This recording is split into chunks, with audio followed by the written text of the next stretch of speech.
সকালবেলা ঘুম থেকে উঠেই চায়ের কাপ হাতে নিয়ে একদম চলে এলাম ছাদে দুজনে মিলে। এখন বাজে 6:30, ঠিক 6:30 না, 6:30-এর একটু বেশিই হবে। ম্যানেজার চা বানিয়ে দিল, আমরা চা নিয়েই চলে এলাম উপরে। একটা সুন্দর হাওয়া বইছে, বেশ চা খেতে কিন্তু মজাই লাগছে। বৃষ্টির কোনো ছাপ নেই, একটু গরম পড়েছে।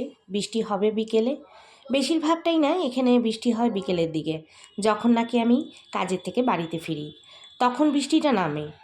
এত বিরক্ত লাগে। আর যখন আমি বাড়িতে থাকি তখন চাইলেও বৃষ্টি হয় না। বাড়িতে থাকাকালীন যদি বৃষ্টি হয় তবে কিন্তু বেশ মজা হয় বন্ধুরা। একটু ঠান্ডা ভাব থাকে, সব কাজকর্ম করে কিন্তু শান্তি। আর তার থেকে বেশি দুপুরবেলার গরম গরম খাবারের পরে একটু ঘুম দেওয়া, আর বাইরের থেকে যে বৃষ্টির সাউন্ডটা আসে ঝমঝম করে, সেই কিন্তু বেশ ভালো লাগে।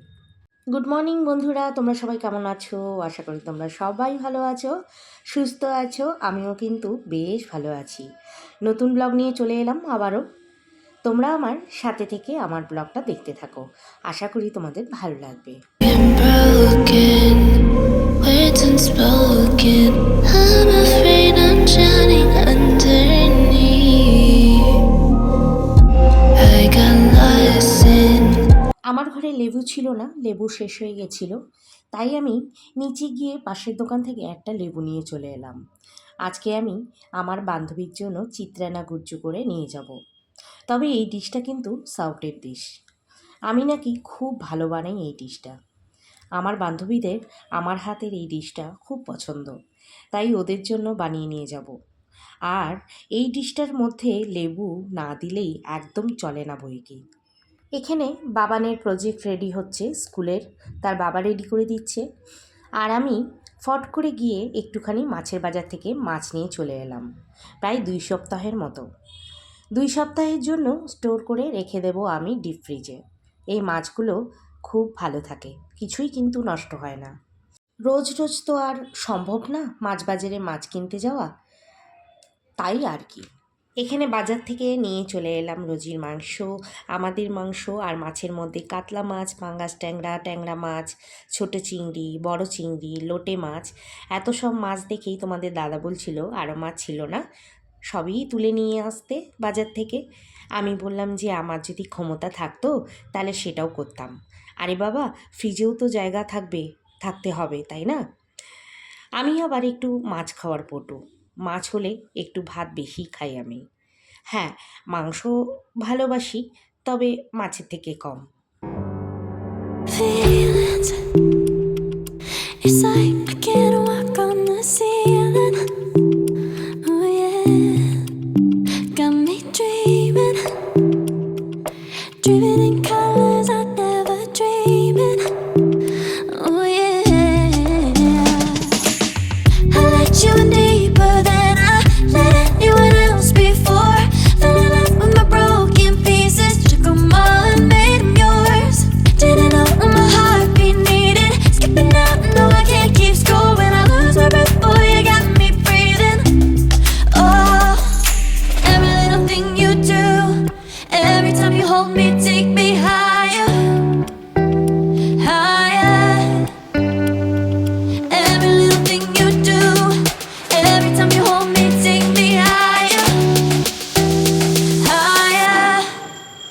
Oh,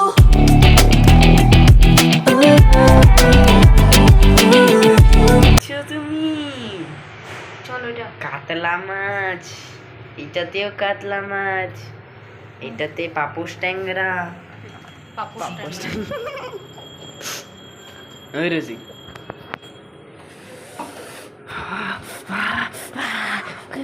मैंने सारे आइसक्रीम के डब्बे पे एक में भी आइसक्रीम नहीं है। चिच्ची भाई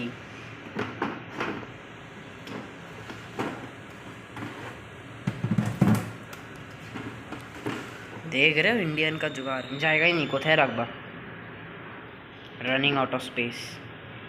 ও হোলি কাউ। আর দেখো, এইভাবে কিন্তু আমি মাছ মাংস স্টোর করে রেখে দিই, সাথে আদা বাটা রসুন বাটা বেশি করে বেটে ডিপ ফ্রিজে স্টোর করে রেখে দিই। প্রয়োজনে একটু একটু করে নামিয়ে নিই। অনেক হয়েছে, আমাদের খুব খিদে পাচ্ছে, আর এখন ব্রেকফাস্ট করে নেব। তো আজ সবাই ডিম দিয়ে আটা রুটির সাথে একটু এগরোলের মতো বানিয়ে নেব। এগরোল কিন্তু না এগরোলের মতো, আমি আবার এগরোলের ওসব বানাতে পারি না। সব থেকেই তোমাদের দাদা কিন্তু এইসব ভালো বানাতে পারে। প্রথমে তোমাদের দাদা আর বাবানকে আমি বানিয়ে দিচ্ছি খাবারটা, আর আমার কিছু কাজ আছে, বাকি কাজগুলো সেরে আসে, তারপরে আমার ব্রেকফাস্টটা আমি বানিয়ে নেব। When I close my eyes before going into Universium, I think about the moments we were hoping wouldn't end, because I never knew it was my imagination. I never. তো কাজগুলো আমি সেরে এসেছি, এবার আমারটা বানিয়ে নিচ্ছি। বাব্বাটার হয়ে গেছে, আমি আজকে একাই বসে ব্রেকফাস্ট করব। আর এই ব্রেকফাস্টটা এত ভালো লাগে, ইজি, খুব ইজি, ফট করে হয়ে যায়, আর কোনো ঝামেলা নেই। তোমরাও বন্ধুরা কিন্তু এভাবে ফট করে একটা ব্রেকফাস্ট বানিয়ে নিতে পারো এইভাবে। সবসময় আমরা চিন্তা করি যে ধুর কালকে কি বানাবো, আজকে কি বানাবো, ব্রেকফাস্টের বড় ঝামেলা। লাঞ্চে তো ওকে চলে যায়, কিন্তু ব্রেকফাস্টের এই সকাল সকাল মানে মাথায় আসে না আমরা ফট করে কি ব্রেকফাস্ট করব। তো ঝট করে কিন্তু এই জিনিসটা মানে এই এগরোলের মতো এটা ডিম দিয়ে রুটি দিয়ে কিন্তু বানিয়ে নেওয়া যায়। তোমাদের দাদার ওষুধ শেষ হয়ে গেছে, সে এখানে দেখছে আর কি কি ওষুধ আনতে হবে, কারণ তার সব সময় ঘরে কিন্তু ওষুধ স্টকে থাকে, আর রাখাটা খুব প্রয়োজন, কারণ কখন বুকে ব্যথা উঠে যায় বলা যায় না। এবার চলে এলাম রান্নাঘরে। মুগ ডালটা বসিয়ে দিয়েছিলাম অনেক আগেই, প্রায় ফুটে গেছে। ডালটার মধ্যে আমি একটুখানি কাঁঠালের বীজ, লাউ আর একটুখানি ডাঁটা দিয়ে দিয়েছি। আর সাথে থাকবে আমার বাবানের প্রিয় আলু ভাজা, আর একটু মিষ্টি কুমড়া ছিল, সেটাও আমি এখন ভেজে নেব। এই তো হলো আমাদের লাঞ্চের খাবার দাবার। আর সাউথের ডিশটা আমি আগেই বানিয়ে নিয়েছিলাম, তোমাদের সঙ্গে শেয়ার করতে পারিনি। রান্না শেষ করে বাবানের চুল কাটতে চলে এলাম। আজ আমি ঘরটাকেই বানিয়ে নিলাম সালুন, শুধু বাবানের জন্য, কারণ তার চুলগুলো দেখো কি কেটে দিয়েছে পাশের সালুনে। প্রায় 4 মাস হয়ে গেল, এখনও বড় হচ্ছে না, একদম বাজে দেখাচ্ছে তাকে। তাই আমি বাবানকে বললাম যে বাবান, ওপরের চুলগুলো রেখে দে, আর পাশের চুলগুলো আর নিচের পেছনের চুলগুলো আমি একটু কেটে দিচ্ছি। সাইডের চুলগুলো আর মানে পেছনের চুলগুলো আমি কেটে দিলাম, একটু শেপ করে দিলাম। আর উপরের চুলগুলো এইভাবেই স্টাইল করার জন্য রেখে দিলাম, বড় হয়ে যাওয়ার পরে একটু অ্যাটলিস্ট স্টাইল করা যাবে। আর কাল থেকে স্কুল খুলছে বাবানের, এই রকম চুল দেখলে স্কুল থেকে আবার আমাদের ডেকে পাঠাবে। আমাদের ভাই সময় নেই যাওয়ার, তাই চুলগুলো কেটে দিচ্ছি, অ্যাটলিস্ট ভালো দেখাবে, মানে নিট দেখাবে। তো দেখো বন্ধুরা, আমি কিন্তু চুলটা কি সুন্দর কেটে দিয়েছি। এবার চলে এলাম ঘরে আমার লাস্টের যে কাজগুলো সেগুলো করতে। তবে সারু না থাকায় আমার খুব কষ্ট হচ্ছে, আর পাচ্ছি না, শরীরটাও খারাপ যাচ্ছে। মনে মনে ভাবছিলাম সারুকে ডেকে নেব, সেও বেচারা কোথাও কাজ পাচ্ছে না, তার 2 মেয়ে, স্বামী মারা গেছে। আমার বাড়িতে কাজ সেরে সে গভর্নমেন্টে কাজ করতে যায়, কতই বা মায়না হয় তার, খুবই কষ্ট করে চলে বেচারা। তাই ভাবছিলাম তাকে ডেকে নেব, তারও সুবিধা হবে আবার আমারও সুবিধা হবে। আর এখানে দেখো মহারানী চেয়ারে বসে গেছে, সামনে দেখলেই শুধু মনে হয় যে চুমু খেতে ইচ্ছে করে। এই রকম করলে সে বুঝে যায় যে তাকে আদর করা হচ্ছে।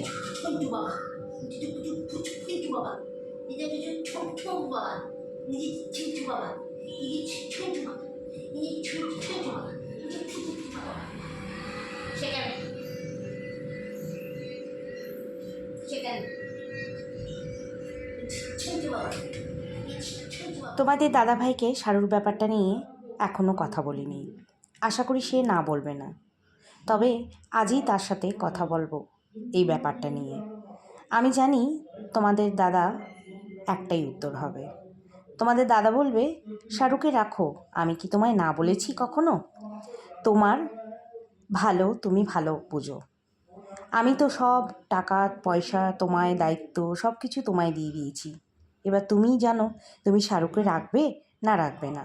Feelings, it's like I can't walk on the